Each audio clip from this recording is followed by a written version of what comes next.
Bonjour les amis, une fois de plus, soyez les bienvenus sur ma page YouTube, Canal Augustin Info. Ici, nous parlons de l'immigration vers les États-Unis d'Amérique.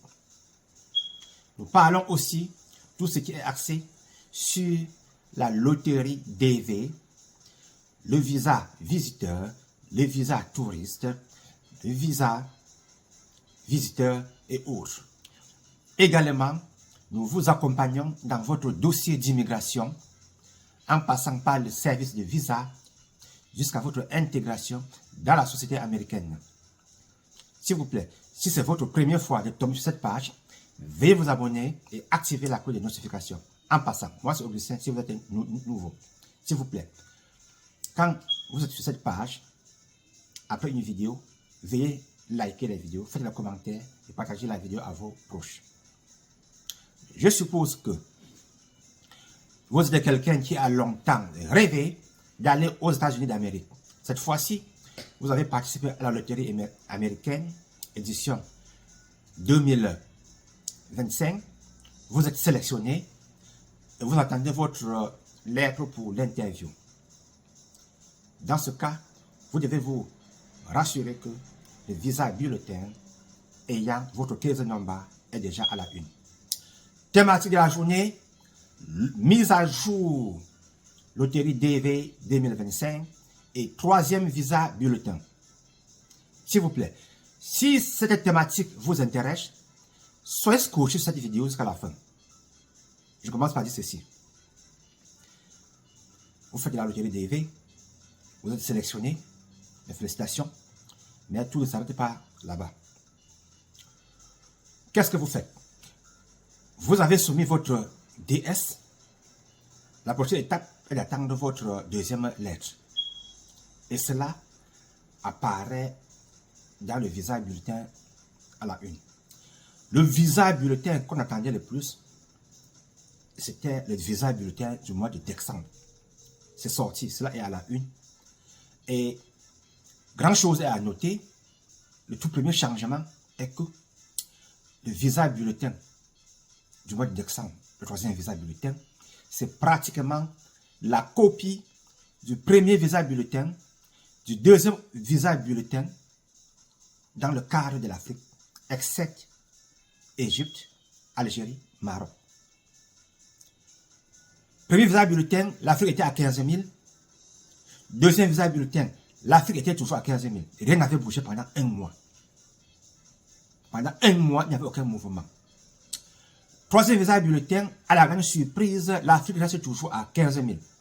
Mais l'Algérie, qui était au départ à 6 500 dans le premier visa bulletin, l'Égypte a eu 8 250, Maroc 8 250. Cette fois-ci, l'Algérie est montée à 10 000, l'Égypte est montée aussi à 10 000, le Maroc est aussi monté à 10 000. Mais tout le reste de l'Afrique subsaharienne, l'Afrique francophone, est resté toujours à 15 000. Et rien n'a bougé. Ça fait pratiquement 2 mois sans mouvement. Première leçon à retenir, s'il vous plaît, ça ne va pas être facile puisque cette année, il y a d'abord peu de visas. Peu de visas. Près de 4 000 visas dans le cadre de la loterie DV édition 2025 seront alloués au pays Nekara. Le système Nekara. Il s'agit des pays, par exemple, comme le Salvador, la Roumanie, Bulgarie, Tchécoslovaquie. En fait, c'est les pays de l'ex-URSS. Ces pays vont ravager une bonne partie des visas, s'il vous plaît. Donc, s'il vous plaît, vous êtes un candidat de la loterie DV édition 2025. Je sais que jusqu'à présent, beaucoup de gens s'étonnent pourquoi ils ne reçoivent pas encore leur deuxième lettre, alors qu'ils sont dans le cadre d'un case number qui leur permet de recevoir leur deuxième lettre. Les gens ne savent pas pourquoi, qu'est-ce que ça se passe. Les interviews sont vraiment se font à un rythme un peu très lent. Il y en a qui ont eu les visas. Bon, au regard de ce visa bulletin, ce qui est à noter est que nous sommes encore à 15 000. Si jusqu'à 2 mois, il n'y a pas eu de mouvement. À mon avis, je me dis que entre 0 et 15 000, en principe, il y a beaucoup de caisses d'en bas. Il peut arriver que, par exemple, dans une tranche d'intervalle, les caisses d'en bas soient nombreuses ou bien un peu plus petites. Donc, dans ce cas, il y a ce que les Américains appellent allocation cut-off number au niveau du visa bulletin. C'est quoi? S'il vous plaît, quand les gens veulent aller aux États-Unis, ils doivent un peu s'habituer à un certain langage en anglais. Allocation cut-off number qui se voit au niveau du visa bulletin, c'est en principe le numéro limite d'attribution pour un candidat. Quand vous avez ce numéro, puisque ça doit être inférieur au maximum, comme le cas présent, le maximum c'est à 15 000.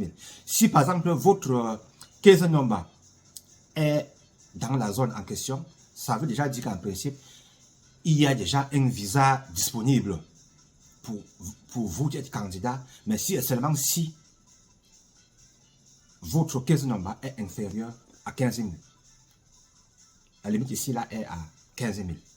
Donc, le cut-off number, c'est ce qui va beaucoup plus être intéressant dans ce visa bulletin. Vous avez un visa bulletin, vous devez savoir si votre case number est au milieu. Et également, ce que je veux aussi signaler est que, s'il vous plaît, je sais que c'est pas facile. Les gens attendent leur seconde lettre.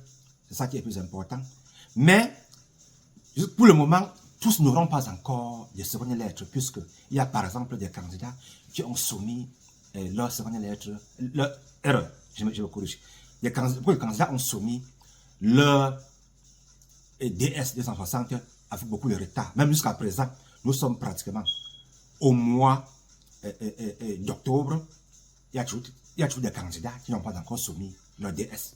S'il vous plaît, faites un effort de soumettre le plus tôt possible. Donc, comment est-ce que cela se passe?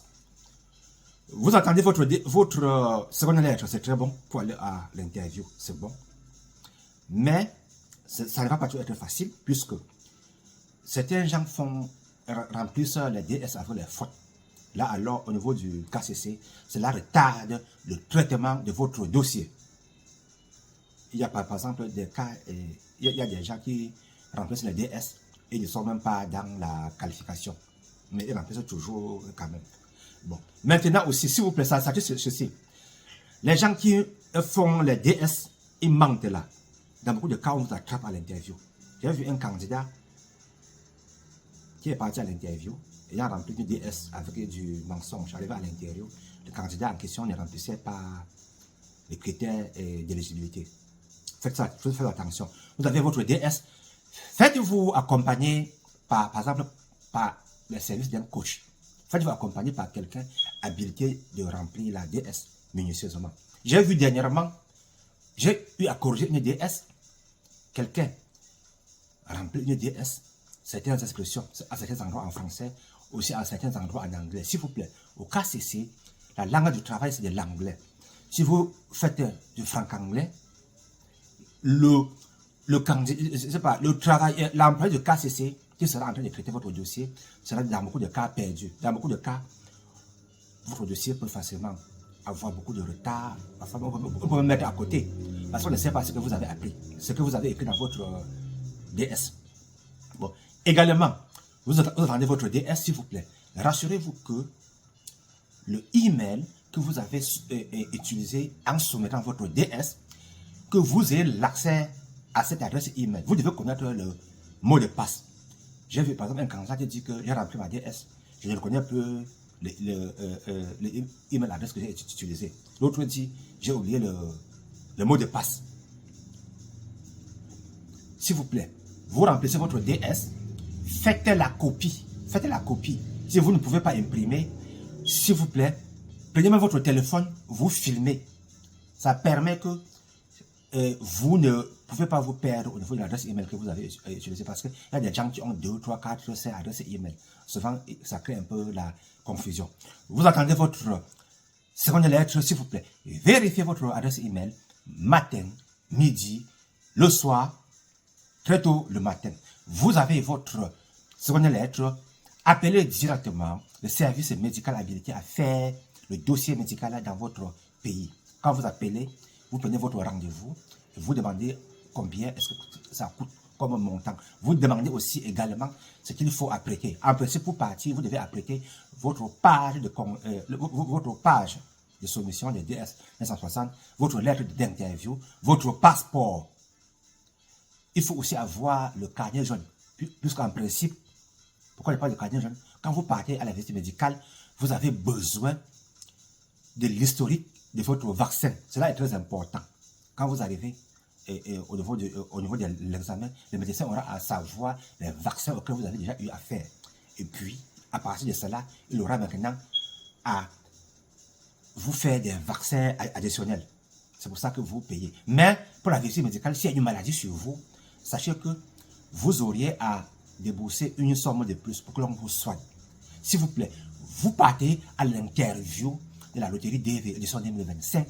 Rassurez-vous que quand vous êtes parti pour faire le dossier médical, que si vous êtes par exemple, si vous êtes malade, que l'on doit vous soigner au maximum pour une période de 5 mois. Parce que le jour de votre interview, vous partez à l'interview, dans ce cas, vous serez en position PA. Et dès que votre dossier médical sera prêt, on envoie cela à l'ambassade.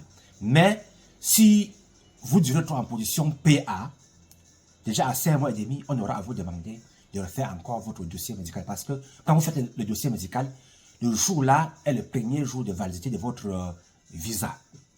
Bon, également, ce que je vais aussi signaler est que, s'il vous plaît, pour les gens qui vont aller aux interviews, pour le cas de la loterie d'édition 2025, s'il vous plaît, soyez scotchés. Soyez coachés, s'il vous plaît. Soyez scotchés sur les services d'un coach. Sans le coach, vous allez beaucoup commettre les erreurs. Il y a beaucoup de candidats, moi, mais j'en ai vu. Les candidats qui sont partis à l'interview, ils ont raté pour les fautes de rien du tout. Également, pour ce visa bulletin du mois de décembre, s'il vous plaît, il faut savoir que nous sommes toujours, le maximum est toujours à 15 000, mais il faut avoir espoir que les prochains visas bulletins pourront passer de 15 000 à autre chose. Pourquoi pas aller même au 4e visa bulletin à 20 000? Donc, c'est un peu ceci. S'il vous plaît, pour ceux qui veulent, par exemple, délocaliser leur interview, sachez que vous devez écrire au KCC, vous mettez votre nom, votre date et lieu de naissance, le lieu auquel devait en principe être votre interview. Vous signalez aussi votre case number, vous mettez votre adresse email, vous signalez la raison qui vous pousse à délocaliser votre interview. Et quand on trouve un espace pour vous, l'espace que vous avez trouvé, votre préférence, il faut savoir que vous devez avoir une adresse physique pour celui qui aura à vous héberger. Mais sachez que vous irez là-bas plusieurs fois parce qu'il faudra partir faire la visite médicale, il faudra partir faire l'interview. Si par exemple vous êtes encore en position PA, on pourra facilement encore vous appeler de venir ajouter, compléter un truc à votre dossier après un temps. Après maintenant pour le résultat, vous aurez encore à partir là-bas. Donc il faudrait un peu mettre votre main dans la poche pour le service de monnaie. Bon, s'il vous plaît, la thématique à venir est achevée. Nous parlons de l'immigration vers les États-Unis d'Amérique. S'il vous plaît, si vous avez un dossier d'immigration vers les États-Unis, vous pouvez nous contacter pour un bon montage de dossier, pour un bon suivi. Veuillez liker la vidéo, s'il vous plaît, faites des commentaires, faites des likes. Portez-vous bien et à la prochaine. Ciao!